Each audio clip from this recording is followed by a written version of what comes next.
warahmatullahi wabarakatuh, Ibu Pipit. Malam Bu Umi. Apa kabar Bu Pipit? Sehat? Alhamdulillah sehat Bu. Bu Umi gimana Ya, kita kabarnya? punya Alhamdulillah sehat juga. Kita masih punya waktu nih Bu Pipit sebentar buat ngobrol. Nah, di waktu yang sebentar ini kira-kira Bu Pipit mau ngobrol apa nih? Oh ini Bu, saya mau cerita nih. Saya punya masalah sedikit di kelas saya.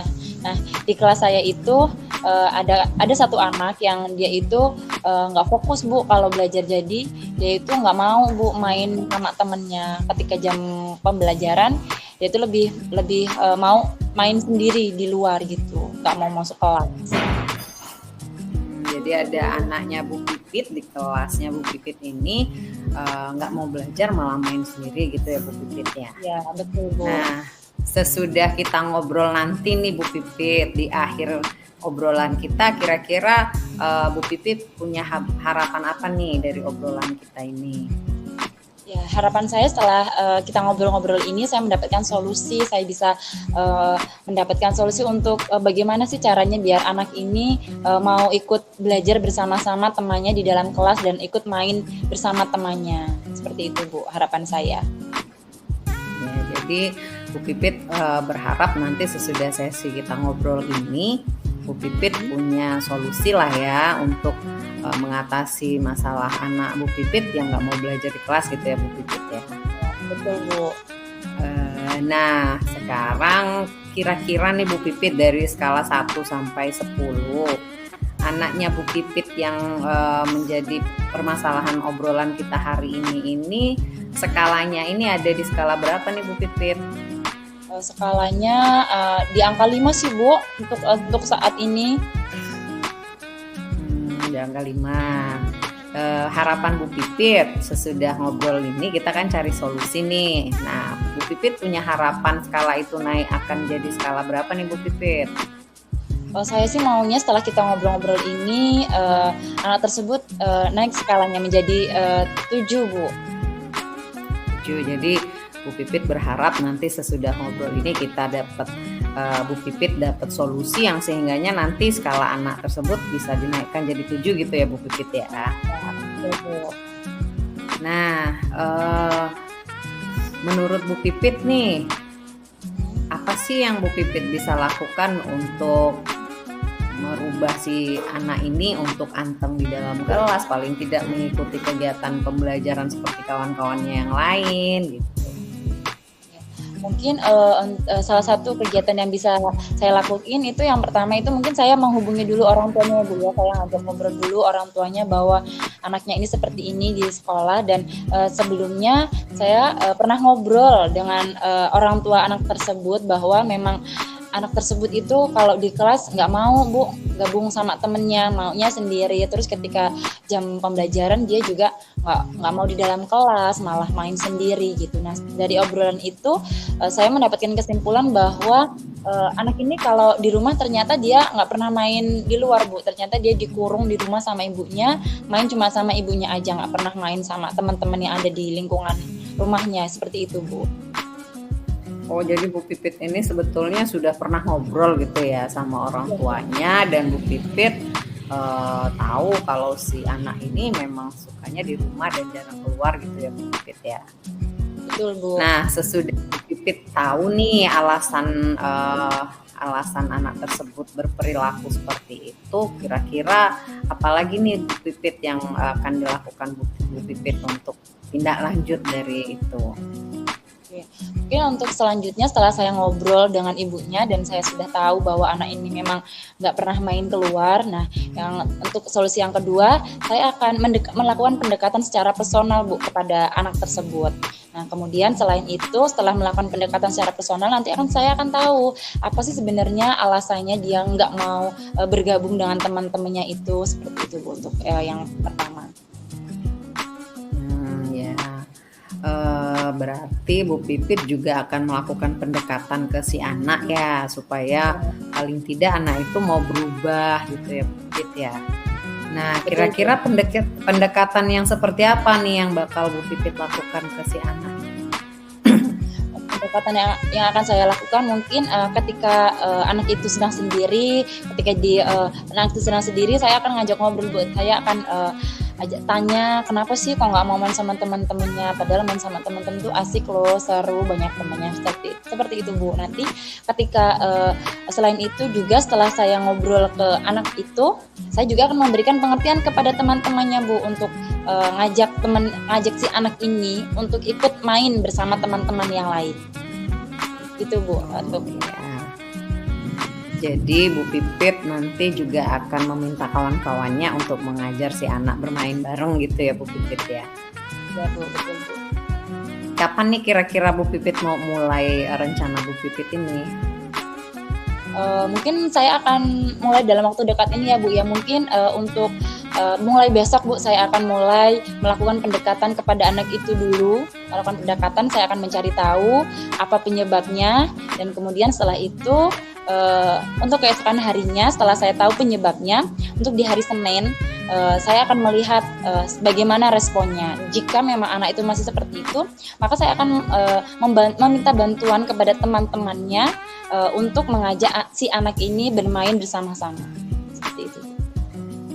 Baik, jadi Bu Pipit nanti mau mulai besok, kemudian melihat perkembangannya di hari Senin. Bu Pipit mau mengatasi sendiri dulu gitu ya Bu Pipit ya, melakukan pendekatan Bu Pipit dulu ke si anak, kemudian melihat progresnya. Yang selanjutnya hari Senin Bu Pipit mau coba lihat perubahannya. Kalau perubahannya belum menunjukkan perubahan yang positif, itu masih cenderung sama, maka Bu Pipit akan meminta bantuan kawan-kawan si anak untuk juga membantu si anak berbaur gitu ya Bu Pipit ya.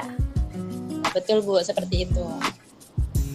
Baik Bu Pipit. Nah, waktunya sudah habis nih Bu Pipit. Nah, dari obrolan kita ini kira-kira Bu Pipit sudah dapat solusi atau belum nih untuk masalah yang Bu Pipit hadapi sekarang ini? Alhamdulillah setelah kita ngobrol-ngobrol tadi ya Bu, saya mulai alhamdulillah menemukan solusi. Untuk solusinya, yang pertama saya akan melakukan pendekatan secara personal kepada anak tersebut. Kemudian saya juga akan meminta bantuan kepada teman-teman di kelas untuk mengajak si anak ini bermain bersama-sama, supaya anak ini bisa mencapai harapan saya, yaitu mau bermain bersama teman-temannya. Seperti itu Bu. Dan ini akan dilakukan kapan Ibu Pipit? Besok ya? Ya, ini akan saya lakukan mulai besok. Ya, semoga besok untuk usaha Bu Pipit yang akan direncanakan ini akan bisa dilakukan dengan baik ya Bu Pipit ya. Dan semoga harapan saya juga, saya ikut berharap semoga hasilnya sesuai dengan harapan Bu Pipit gitu ya. Kapan kita bisa ngobrol lagi ya Bu Pipit ya? Saya pingin tahu tentang hasil dari apa yang Bu Pipit sudah lakukan ke anak nih nanti. Ya, mungkin kita bisa ngobrol lagi di minggu depan ya Bu, setelah seminggu anak ini melakukan arahan yang seperti saya minta. Nanti kita ngobrol lagi di minggu depan Bu. Iya, saya nggak sabar loh nunggu hari minggu depan tuh buat ngobrolnya. Semoga berhasil ya Bu ya. Ya, semoga berhasil. Semangat ya Bu Pipit ya. Luar biasa Bu Pipit bisa ngadepin anak-anak. Semangat Bu Pipit. Ya, sampai ketemu lagi Bu Pipit. Assalamualaikum warahmatullahi wabarakatuh. Assalamualaikum warahmatullahi wabarakatuh.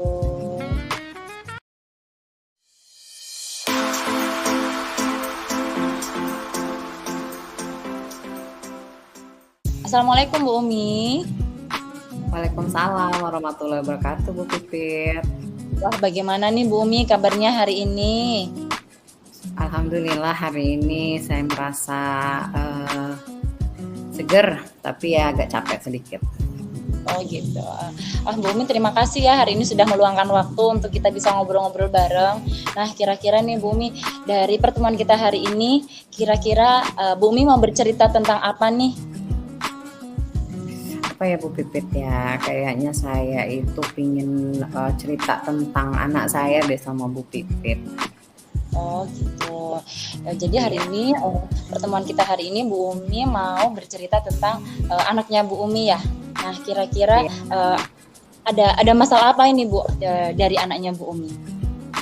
Nah, jadi saya kan pingin betul nih cari tahu gimana sih anak saya ini yang kedua ini kan susah untuk bisa mengendalikan emosi nih. Nah, saya sih pingin tahu sih gimana caranya supaya bisa mengatasi mengendalikan anak saya ini supaya dia nggak meletup-meletup gitu kalau lagi emosi.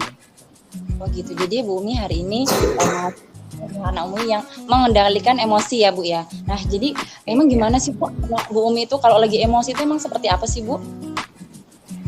Anak saya kalau lagi emosi itu nggak bisa diomongin Bu Pipit. Jadi pas dia marah itu ya kita ngomong apa nggak didengar. Kemudian kalau kita ngomong malah dia semakin marah, suaranya semakin meninggi gitu. Dan apapun yang kita omongin gitu dia nggak bisa nerima, dia nggak mau dengar gitu. Oh gitu ya Bu. Terus kira-kira Ya, dan yang cenderung takut sih, artinya takut karena dia kok labil bener ya gitu. gitu ya Bu ya.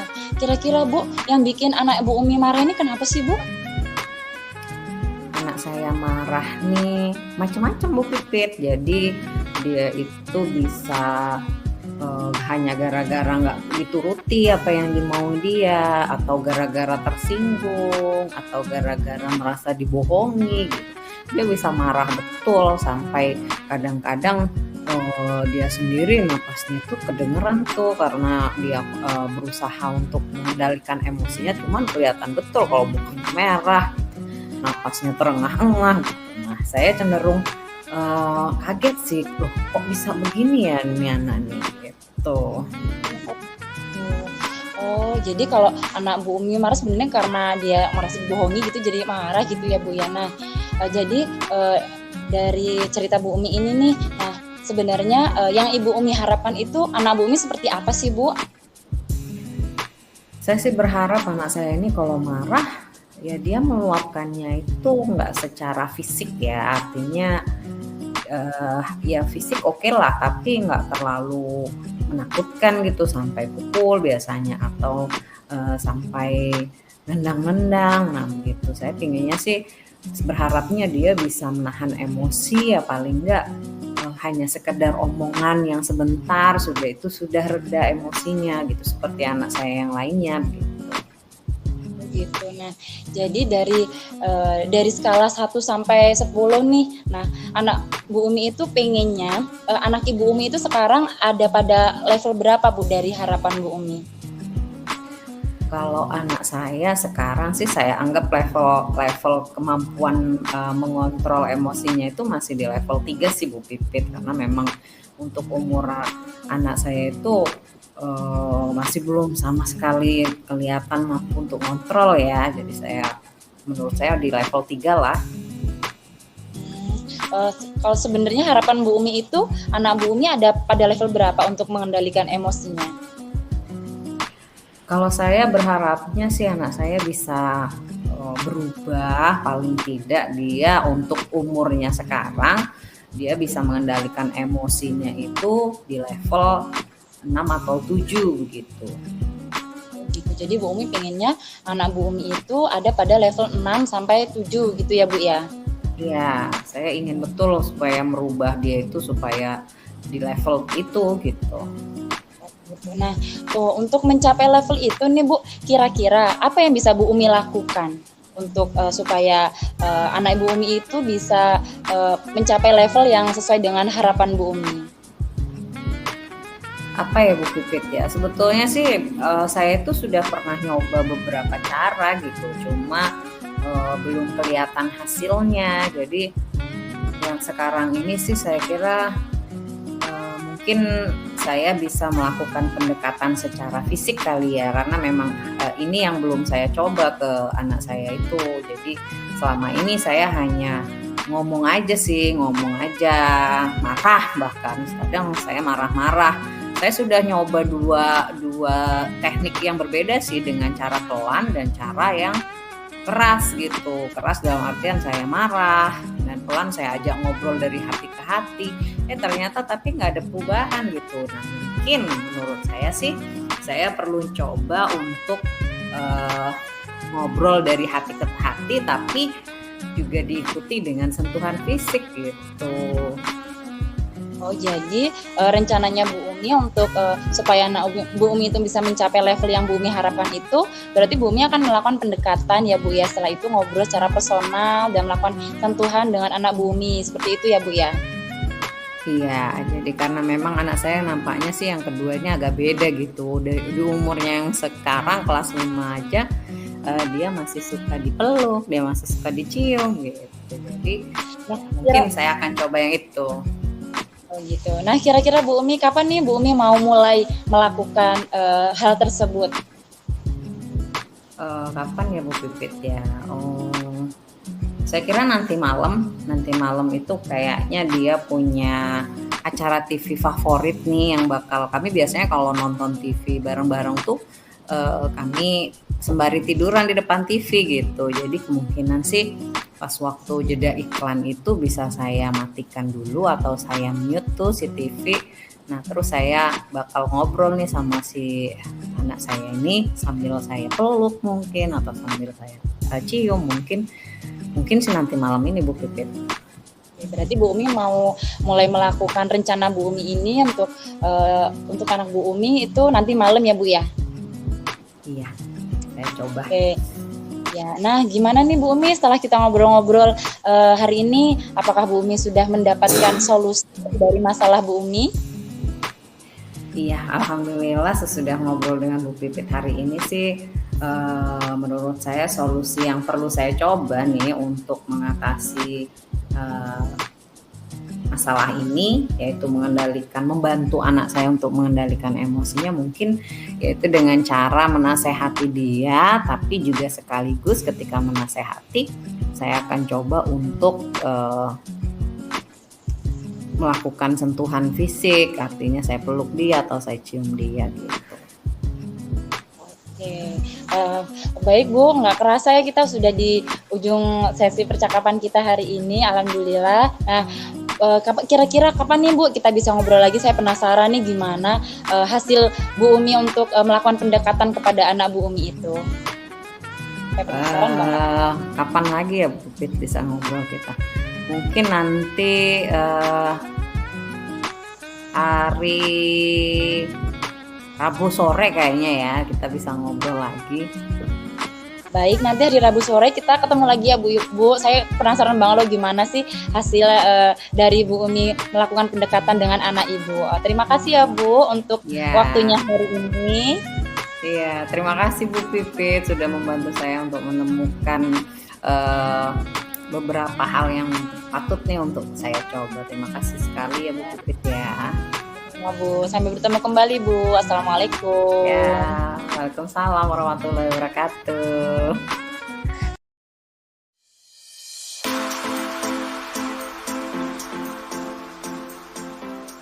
Refleksi yang saya lakukan untuk peranan saya sebagai coach tadi, coach merespon positif terhadap pertanyaan-pertanyaan yang diberikan oleh saya. Dan saya sebagai coach telah memberikan pertanyaan-pertanyaan yang menggali ide-ide untuk solusi permasalahan yang dihadapi coach. Nah, yang perlu diperbaiki yaitu struktur arahan pertanyaan yang diberikan masih cenderung tidak beraturan, tidak runut, sehingga coach masih memiliki kesulitan dalam menyimpulkan tindakan yang akan dilakukan. Saya berusaha untuk fokus dan membayangkan posisi coach dalam cerita tersebut sehingga saya dapat merasakan apa yang dirasakan dan alur pikir sang coach. Dalam usaha memperbaiki coaching yang saya lakukan, saya akan berikan pertanyaan yang lebih runut sehingga coach akan lebih merasa nyaman dan menyimpulkan serta menentukan tindakan selanjutnya dengan baik. Baik, itu refleksi dari saya. Terima kasih.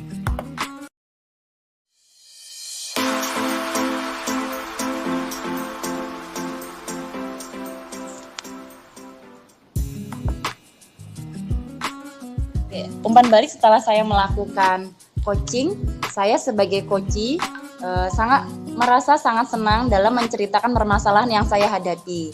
saya merasa ada tempat untuk bercerita dan keluh kesah tentang masalah yang sedang saya hadapi serta mendapatkan masukan dan tindak lanjut untuk menemukan solusinya.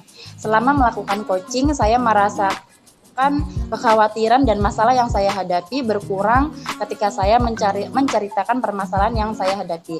Pertanyaan-pertanyaan yang diberikan kepada saya membuka pikiran saya dalam menemukan solusi-solusi yang belum pernah saya lakukan. Setelah melakukan coaching, saya merasa optimis bahwa permasalahan yang saya hadapi akan segera teratasi. Terima kasih Bu Umi sudah membantu saya untuk menemukan solusi.